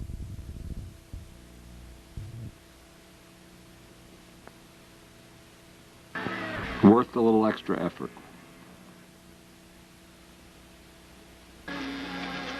That's why I like to have these little pieces at my disposal. Because if this paint was not coming off as quickly as I'd like, and especially when I get over to do the main frame of the wing, I don't want this to be, you know, too labor intensive anyway. And what the silver is helping me do is identify every little bad spot here. Every little spot that needs a little more attention. Right at the root here where we have the double tissue, you can see the joint where it starts, and this is an area where we're going to spend a little bit of extra time. Anywhere you have a little joint from extra silk span layers or little imperfections you're trying to get rid of, this is the step that, you can look down a flap and see some of the spots. You can get a lot of these little guys out right now before you get into that final coat of silver. And especially if you're using up a rainy day that you basically can't do much else anyway here. Definitely not going to spray today. The trick that I know of is just keep everything soaking wet. Soaking wet. The wetter it is, and as soon as you do a little area, pick an area, you know, the size of whatever. The size of a playing card is probably about right. As soon as you get that gray goop coming up to the surface, which is what's happening right now, and boy, it never hurts if you let the dope dry an extra day or so. It'll just make this part of the job a little easier. This has been sitting over a whole weekend while we were working on that Spitfire bedroom. By the way, that Spitfire bedroom is coming out great. You can get an idea how long it takes to get down to it, and boy, you can feel it. You could do this in the dark if you were blind. You can even hear it. You can hear the difference. But this is going to give us, I hope, that final, or if not, we'll sand it again. A final coat of silver that's really, really nice. Any wet sanding, the main thing is to keep it clean, keep all the residue off, especially when you're doing 1200. Any little grit you can get rid of, and just keep throwing the towel away. Keep it wet, keep it clean, and the sanding goes relatively quick. And here you can see I've already got one. And the trick is, how much do you sand off? Well, you can't sand it all off, or you may as well not put it on. But to leave just that small amount and get that real. The first time you sand with 1200 and you feel that with your hand, it's really, you almost, I don't know, maybe you can see a shine. Maybe you can see a little bit of a shine in it, a reflection off the light. Anyway, this is the kind of the part of the job you just can't rush. You get a flap done or so, I always take a little break or whatever. But you know this is not going to go in 5 minutes.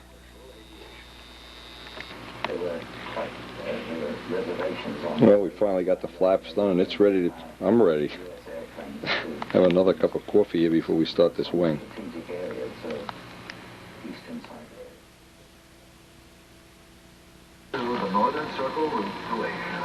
Now, it's always good ahead of time to just look and see where the worst spots are. In this case, it seems like they're on the sheeting rather than on the cap strips. The driest spots anyway. So obviously the thing we don't want to do now is go through. To reach the Orient, one trip would have to overcome the greatest peril. Anytime you're going to do any big area, you want to get a fan blowing, and in this case I have the fan blowing right up where my work area is here. Real important to have some ventilation. And of course you can see I have the door wide open. You don't want to use anything, thinner, acetone, any solvent, any degreasing agent, anything in a confined area without real good ventilation. Boy, that's a good tip too. Now, sometimes I get... Again, I want to be real careful around the edges. As soon as I see any hint that I'm going through the silver, and I know the cap strips are relatively dry, so what I do is try to go out over the sheeting just a little bit.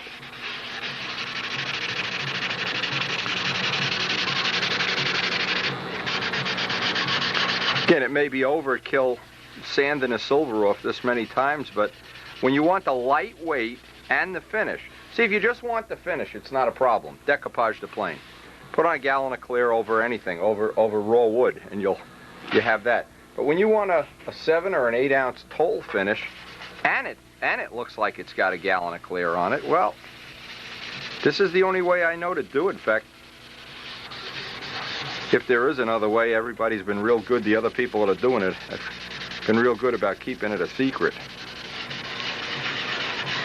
See, now, as soon as I see I'm going through here on an open bay, that's it. So that's about the amount of time that I normally would put into one open bay here. And then, of course, I'll go around to all the raw wood spots.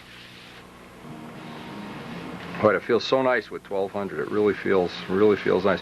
And if you tend to have problems with your hands, and my hands are always in rough shape anyway, but you can do this with rubber gloves. Every time I do that, I wind up, it's a little less comfortable for me. Keep it clean, keep it wet, keep plenty of good ventilation, and be patient. Boy, as you finish up one panel, I try to go down and see if I see that bay doesn't have enough taken off of it. Kind of get it even. Not real important, but that's the reason for putting on all the extra material up around all the edges of the open bays. Without that extra material by the open bays, right now you'd be sanding through every time. It's funny how much different it looks. And it's that look. See, a lot of people, the thing that they can't get right is they sand not enough off, and of course that's the easy thing to do. Or they sand too much and they're constantly going through and having all kind of problems having to touch up. If you can get a little picture in your mind and get that information off the video, then you'll be able to help somebody else work their way through the first time they do this operation. And of course the best part of all is how nice the table gets when Karen comes home and sees the sheets up by the washing machine. Oh God, you are sanding silver again. And then she'll always come out with her best line, well, phew, it stinks in here. What were you doing? Not kidding, baby. Boy, if there ever is a good feeling, it's the feeling of having this done. The last thing, I'm going to put this away. We're not going to get to do this today the way the weather is out there. But again, that's one of the best tips of all. I know how many people have called me up and said, gee, I just sprayed on a coat of salt, it all turned milky and white and mucky and that. They had a whole day of sanding, and in this case, this was a whole day of sanding. But we do have it clean, and before I put it away, I'll wipe it all down with M600, get this sheet into the wash, get another sheet. Karen looks at these sheets and she, God, what are you doing? Oh. She just doesn't understand the world of model aviation. You know, when she makes one of her dolls, I don't complain that she stinks up the house with doll glue or doll CA or whatever she uses. Anyway. This is a milestone. Now we're just waiting for weather. In fact, what I'm going to do probably, well, it's the end of the day today. Probably tomorrow I'll start laying out the sketches for the fuselage. That'll be productive. See, I don't want to be tempted to, if push comes to shove here, I don't want to be tempted to, I got to get that coat of silver on. I'd rather have another project now while we're waiting, and I'll hang this up by the heating vent, let it dry out for another day.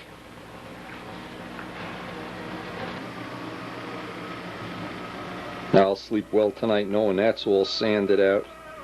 Just something about knowing that it's done. Anyway, clean up the shop and be all set to start tomorrow. And for sure, this can go right in the laundry. Karen, I love you, but you got to learn to deal with this sanding silver thing. Anyway, we're getting real good use out of the pad, but you wouldn't want to use this 2 days in a row. That's for sure.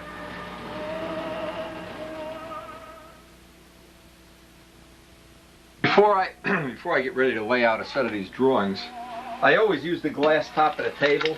Look at the stuff coming off of here now. Especially after a couple of work sessions. Because I'm going to make a concept drawing. I always start out, and the dimensions to make a stunt ship are not really totally unstandard. It's not like there's one set of dimensions, and if you don't exactly use this dimension, they're pretty liberal in the dimensions. And I've been able to use all kind of different tail moment arms and nose moment arms and everything to conceptualize the look that I'm looking for. Now in this case, I only have the pictures that I've gotten so far of Miss Ashley, but I've got a 36 photo pack coming from Fred Cronwell. So what I'm going to do is just try to lay out a conceptualized drawing of where the moment arms are going to be, where the scoop is going to be, the canopy, the rudder. Just get a rough look at how this will look when it's in full scale. Now these are the drawings that Kent Tyser made, and these are real good. These are a nice reference for me now. But Miss Ashley does not have a P-51 scoop. It starts at the front of the wing. It's got kind of a NASCAR opening. But we'll keep this for reference. And because I've flown this plane, this exact plane in fact, and built several copies of this or something very similar, I know these numbers and these aerodynamics are going to work relatively well. So before I start, I'm going to look at all of the ones that I have in my inventory here, Tsunami, Strega, and get kind of traditional dimensions. They all seem to have a traditional nose moment arm. Relatively, if you line up all of the top level planes, the airfoil is not that different. They just seem to photo enlarge it up and down. Tail moment arms between 17 and 18 inches usually work well. Rudder sticking out beyond here usually is one of the other criteria I like. But again, what's going to be difficult to get exactly right is the scoop on Miss Ashley does start way up forward, and it has kind of a NASCAR opening. But again, by having all these drawings and the traditional standard drawings gives us a lot of choices. We have a lot of choices now when we start to lay this out in full scale for a concept drawing. Now we also have for our reference here, this is the fuselage that Gerald Champ loaned me, or we still don't know if we're going to use it for a plug eventually to make a mold from.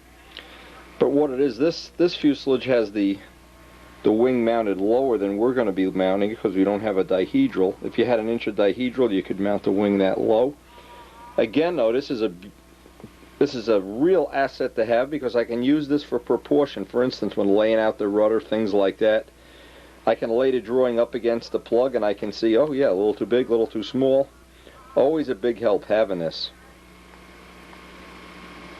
And this is what happens when you start making a concept drawing. You lay out all the lines and things you know you're going to need, where the motor mounts are going to go. And then you start moving things. We're moving a scoop around, moving the canopy 5 different times. And worst of all, laying out the rudder. And then laying it all on the floor and looking for, well, just about where would that be. Now, luckily the pictures we have give me enough information, but, you know, according to this picture, well, what it is, there's going to be a lot of taper up in the back of the fuselage, that's one thing, and then that point on the rudder looks like that. Now this has the original scoop, the modified scoop comes all the way up, but to get that up in the back and that up angle, and I think I need more point on the rudder. Again, I just need to go back and forth on this as many times as necessary, and that's why the pictures are such a big help. In the beginning of this, and beginning toward the end of this, I just wear out all the pencils, have no erasers at the end of the day. Anyway, it's just a back and forth thing, and I remember doing that Spitfire, or was it the Seafire rudder, and making up about 100 templates. Well, luckily this is, and I'm sure Al Rabe is a lot better at it than I am. I'm sure he would take the photo enlarger out and do his thing, but I'm doing this by eye and just going back and forth until I have something like, well, something like the proportion that I expect to have, and it roughly relates to that picture that I have, the side view. Well, all the erasers are pretty well shot. Anyway, I want to just lay this out See, all I'm looking for here is a concept. I don't want any details or anything. Just that the proportion is right. It looks to me like the gear have to be a little bit longer. I want to use a typical Strega type cowling if possible. And I'm trying to blend in this scoop area. This scoop area is really critical because I only have one picture from the front of how that really looks from the side. And when we get the pictures from Fred Cronwell, we'll maybe make an adjustment to that. Getting the canopy in that it comes just forward enough of the wing. And if you look at the reel, again, the reel guy here, the canopy just comes just forward of the wing. Again, it's just compromise, one compromise after another. The rudder shape, not sure how we have that. And that little fillet area that'll go up here, I don't even know how to sketch that in yet. But we've got a little idea what this is going to look like from a profile point of view, so we can start figuring out how we're going to lay this out. If we're going to use shells, no shells. And of course, as we build a fuselage, we're going to have to build the exact same fuselage in a plug to make the carbon body with.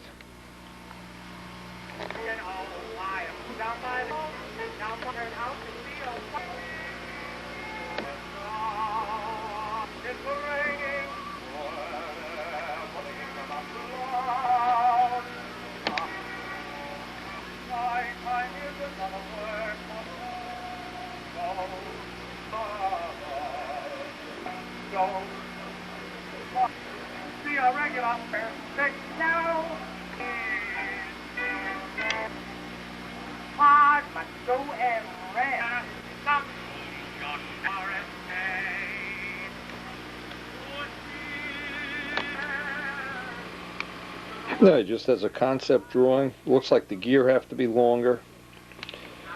Obviously the Griffin blisters up the front have to be moved higher up. That was just sketched in. The scoop needs to go up a little bit in the back. But for a first drawing, hey, and a day that it's pouring rain. Now from this we can make some outlines the next time we have a session and possibly look at getting the proportions a little more accurate.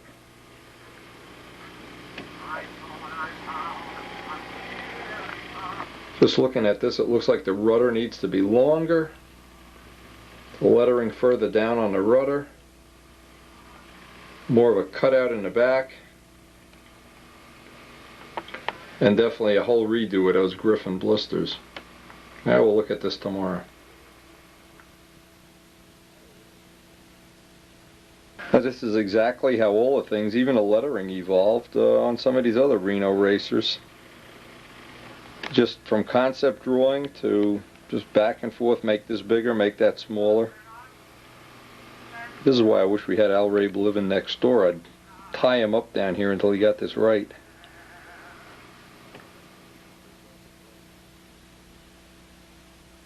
Anyway, we've got plenty of pictures to look at, and we'll be trying to get these proportions a little more accurate.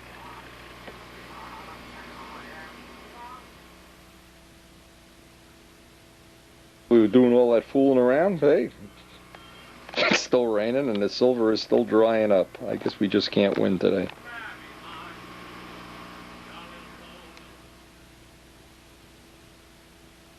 Man, today's mail from Bob Pitkin, and he's got some really cool stuff in his catalog, you know. Send him some money and he'll send you one. Send him a pizza. Anyway, we've been buying some stuff from him, and I'm going to show the samples. But check out the catalog. It's a real nice catalog. What's this crash repair here? Uh-oh. Here's what we never like to see. The old crash repair deal. Whoops. We know all about that. Anyway, I just ordered a million line ends from him, and this is, I guess he's showing his supply. Looks like he's raising kabasi or something here. Anyway, he just made me up a couple of hundred here for the bell crank assemblies that we've been using, and I need a specific, no sense even opening these up.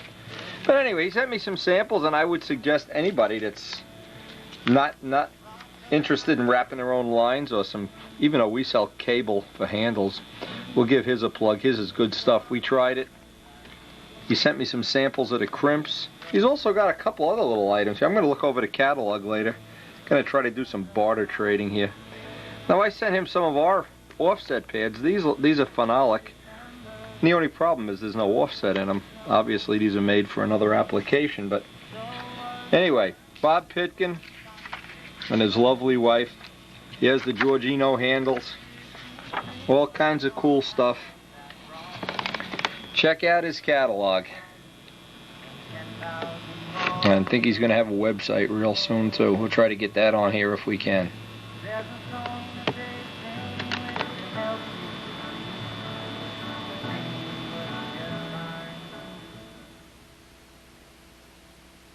Project I have while we're going through this rainy spell. I got the foam cores today, and these are a very unique set for Miss Ashley, and I want to make templates, yet I don't have any templates. So what I did, and I didn't know if anybody knew this little trick, it's an old trick from, I guess from foam wing days. Put the tape on there, and then that gives you a nice edge. Just line up the core on the center line, trace around it, and we're going to clip this out on the jigsaw. This is going to be our template for laying out the fuselage and what will be the plug for the carbon fuselage. That's a good little trick when you're going to do these kind of templates. Leave a little bit of extra wood on.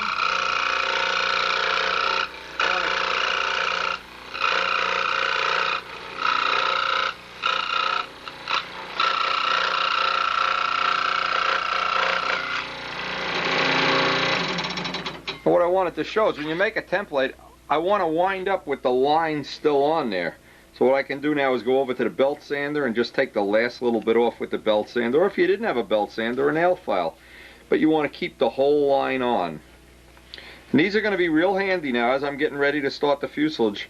I'm going to need this piece. This is one of the pieces I'm going to need. I'm also going to need the template for the cowling, the angle of the cowling. I want to make sure I'm going to put the motor in place, and all these little detailed things I can do while I'm waiting for this weather to clear up.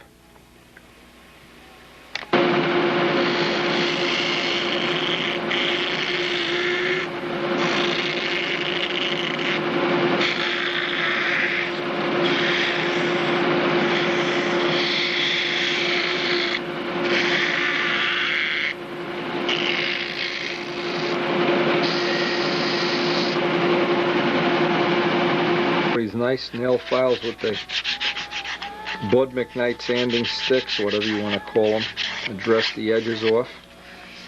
And this will be real handy to have when we do a final drawing of this fuselage concept. We start laying in the part shapes and things like that, now that we have a little concept idea of what this is going to look like when we're finished.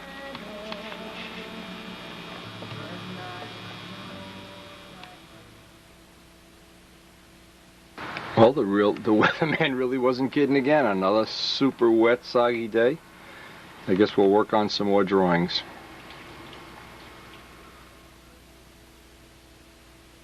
Now what I've done is get another picture of the side view.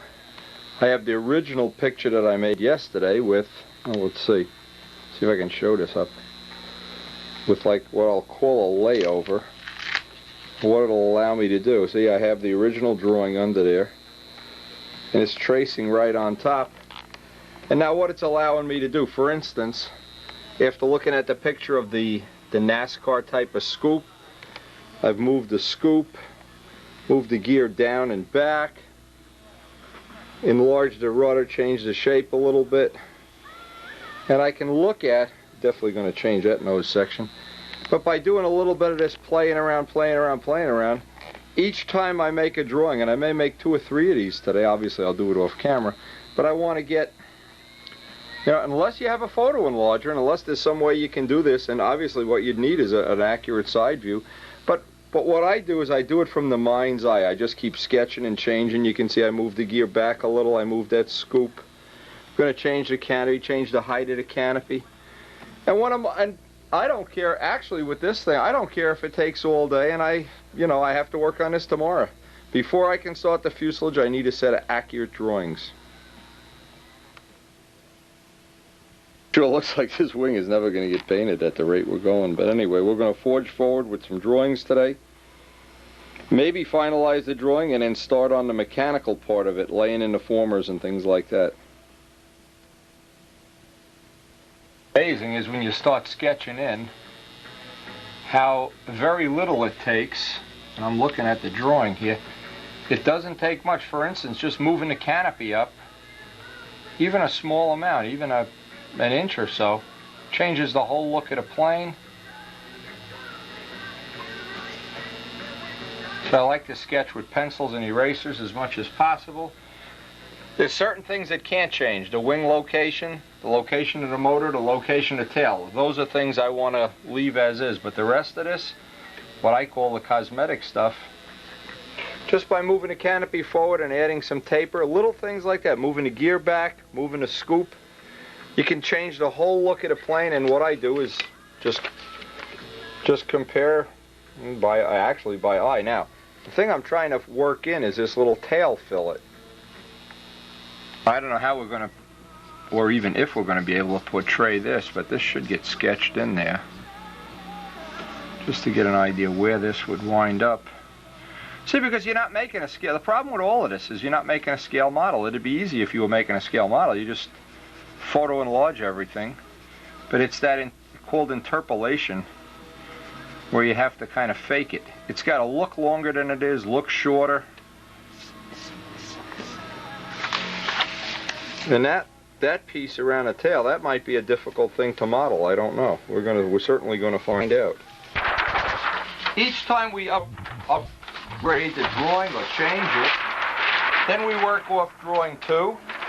We may do 10 drawings, I don't know, before we get one that we're real happy with. But each time, it'll get a little bit more in proportion to what I'm looking for. A lot of people think you just sit down at a table and doom, and there's the Nobler or the Thunderbird. Baloney. I'll bet you anybody that's done this will tell you that this is very labor intensive and you just have to keep going. At least I do anyway. Unless you're a professional artist, and I'm certainly not. You just need to keep going back and forth, back and forth. Now what I'm doing, I'm overlaying my sketch right over Kent Tyser's sketch.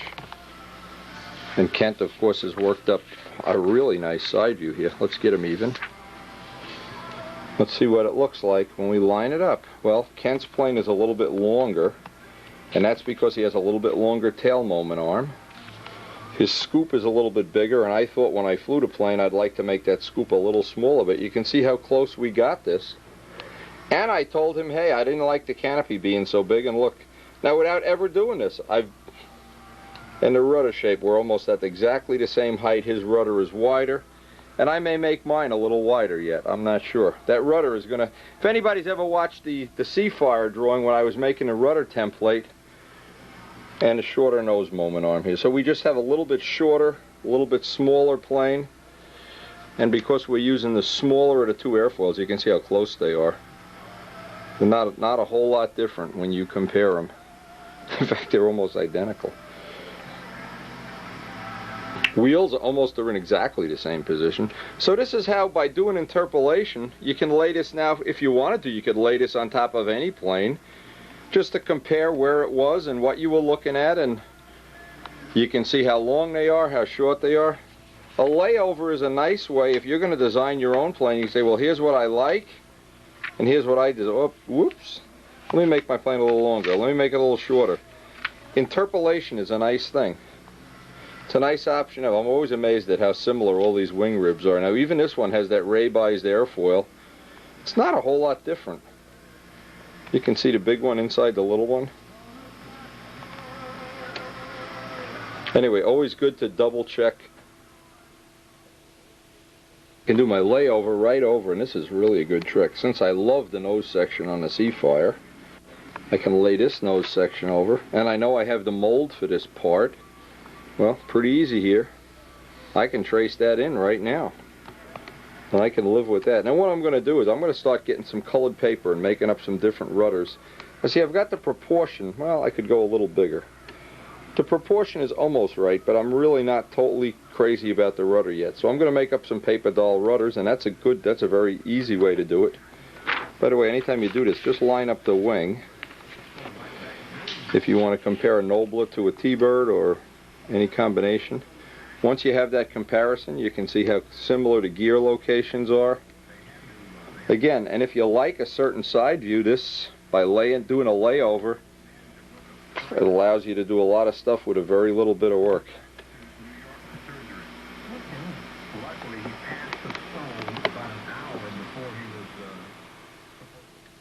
Okay, drawing number 3. We finally got something like what I want for a rudder design.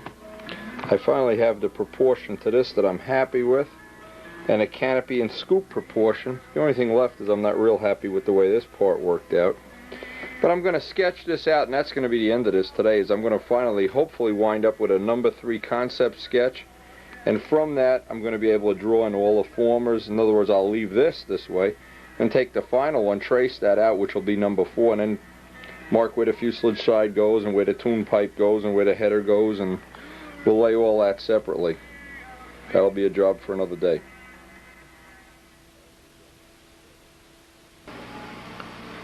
Now, for all the work I've put into these drawings, a lot of hours, at least I've got the satisfaction of knowing that I've got the final one here. I can even lay the wing in place here and look at it. I'm very close to having what I want, and I'm ready for the final, the actual drafting drawing, when that's an appropriate day. Again, we are just buried with shop projects, so we're going to let this sit right now. The next step, of course, is to get what I hope will be a final or next to final coat of silver on the wing, and then make a firm drafting drawing from this, from which I can cut templates and parts. So I hope you got a good idea from this, and you can put this to some use in your building program anyway. Doing these layovers really gives you a lot of choices, and in this case, in theory, I could lay the wing right in place here and stand this up and get some idea of what this looked like in 3 dimensions. But I just have never found a better way than just doing it over and over and over and over. Unless, of course, you are an extremely talented artist, or you're Al Rabe, one or the other, or you have a photo enlarger.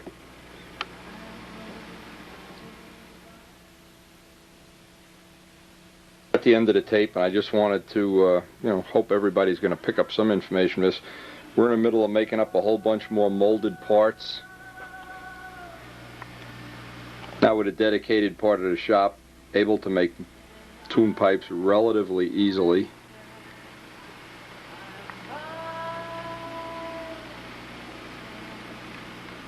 And of course, this is the look we're really looking for. That scoop, that is, when that's done right, if I can get it right, boy, I'll be real happy with that. I'll close off this tape with a little show of what we've got done up in his Spitfire bedroom here. We got a World War II suitcase full of memorabilia, hat from Duxford, some 50mm ammo cartridges, a wallet by Pete, everything that relates to some helmets, some aviation books that relate to Spitfires, some of our Concourse awards. Nice picture of a Merlin there. Some of our frame pictures, some of the pictures that we're still going to frame. The Concourse Clock Award. And 3 of the most labor-intensive planes that I've ever made, anyway. Anyway, we hope to see you on the next tape. And we're actually going to have guests in this bedroom by the next time we make a tape. Maybe we'll make them sleep on the cot.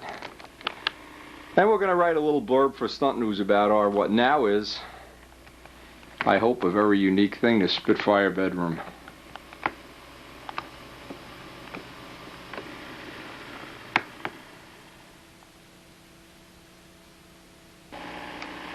And boy, we just have more little memorabilia up here. What a great little thing this has turned out to be, the little Spitfire from Sleepy. Some of the Nats trophies, some of the Hampton trophies. Our supposedly military couch. And soon, hopefully on the next couple of videos, George is going to paint this ceiling or this area here with a World War II scene oil painted by hand. Our little bulletin board with all the little ration coupons and things. And the newspaper from the day I was born, August the 16th, 1945. Can you imagine?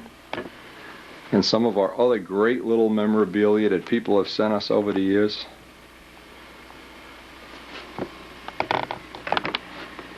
This room has been a lot of fun to work on.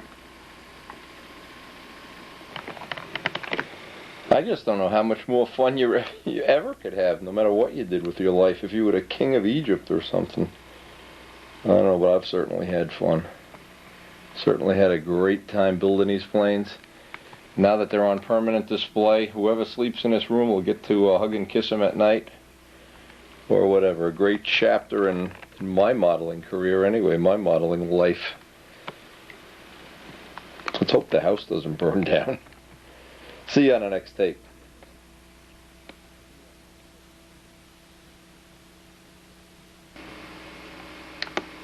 Well, one thing I certainly get a lot of enjoyment out of having just a great collection of these books.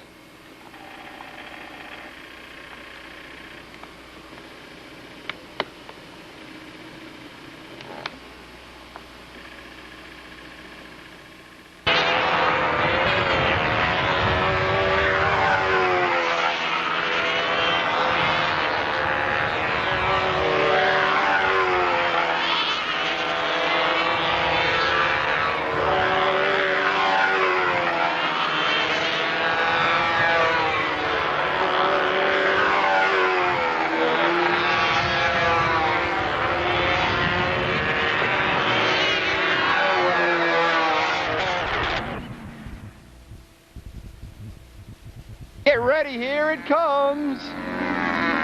Here it comes! Paul Walker's invading us here. Look at this. Now, how would you like to be flying? And look at this B-17.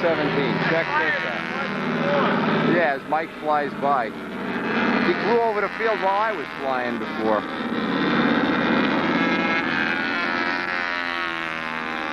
Not everybody has this lovely experience. Different stinger arrangements, tried different cone angles. We've made several mandrels that with mediocre success, but we finally come upon what I hope is going to be the ultimate mandrel. And this is a solid piece of Teflon. TFE it's called. It's solid Teflon, and it's the next step in our program. We've been releasing these shells. These shells release almost automatically, in fact. They come right off of here. And the reason I wanted to have a little bit of a curve in it so it could go up over the hump in a wing without having a pipe hang out. Nothing looks uglier than the pipe hanging out like a foot or something sticking out of the plane. Anyway, we've been real lucky with the shells. We've been real lucky with the baffles. But the next step on this, and I don't know if we're going to get to do this today, tomorrow, when, is we want to make a female mold for this part so that we can compress this. Once this is laid up on the mandrel, we can compress it into a rubber sleeve that'll squeeze out all the extra resin. Right now, what I've been doing, and it's very labor intensive, is taking each pipe and basically sanding it by hand or by machine, and it takes quite a bit of time to do it. What we have, though, is we're building, and this is the reason I wanted to document little parts of this. We're building up toward what we hope is going to be a final design, and the final tooling will be really, really nice so that the parts will all come out ultra light, strong, and really a level of workmanship that sets the standard in this hobby, I hope. Anyway, so far these are coming out nice. They've all tested well. I've only had one where it had a significant leak in it, and it was where I had sanded it real close by the pressure fitting. Other than that, even the empty ones, when these are all put together, they're about 40 grams. That's a significant saving over other pipes. So for somebody who's got a problem with the bottom of the plane being heavy, these will be a nice little touch. But again, the part of this, and I wanted to put at least one of these on the tape, of hand finishing one of these is extremely labor intensive. And that's why we're going to try making the compression mold up, just as a way of saving labor. And also, if you look at when these come off the sleeve, you can see they're very pimply and rough, and there's all little, these mountaintops, this pipe is only as strong as it is in the bottom of the valley. So anything that sticks up above the valley is just adding weight and not adding any strength at all. And that's what we're trying to eliminate with this step. A couple of things. If you're going to do any serious sanding on any carbon part, you really want to have a real good Wilson mask. You also want to have some kind of a vacuum removal system, because it's really this fine microscopic dirt. This gets in your lungs. Really not a good idea.